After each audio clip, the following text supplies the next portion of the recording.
Time now for Table Talk, as we are joined by John Jastrzemski and flipping hot dogs. I don't know about that. There is a long line of dumb outbursts by athletes in this town, JJ, but this one goes right to the top. Now, he did issue the apology, but JJ, how can he survive this? It's going to be really tough, especially considering the fact, Eamon, that his play on the field is as bad as humanly possible. It's bad enough that you got to see Evan Neal whiff on basically every block and that he has been a total stiff since he's come out of the draft from Alabama. But anytime you're in New York City or any town for that matter, but it's especially worse here in the pressure cooker that is the Big Apple, when you take on the fans, that is an unwinnable battle. Now, I'm going to applaud Evan Neal for coming to the forefront a couple hours later and realizing this was really dumb. I shouldn't have said this. I look tone deaf. I look clueless.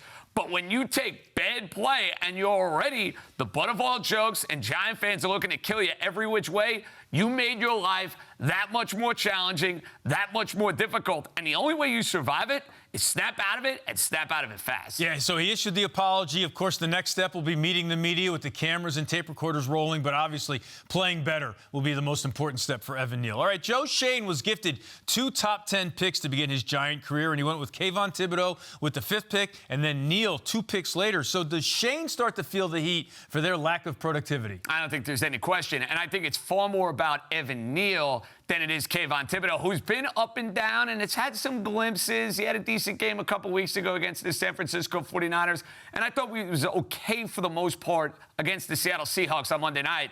But you think about that lack of a need, you know, for a number 1 receiver. We're talking about, oh, the Giants need a number 1. They need a number 1. Well, think about that draft. There's a guy playing in green by the name of Garrett Wilson. You could have had him. Chris Olave, who's been beasting for the New Orleans Saints. You could have had him. So now Evan Neal, who was supposed to fortify and solidify this offensive line, he has made it that much worse. So, yeah, Joe Schoen, that honeymoon ends quickly. Last year, everything went right for the Giants.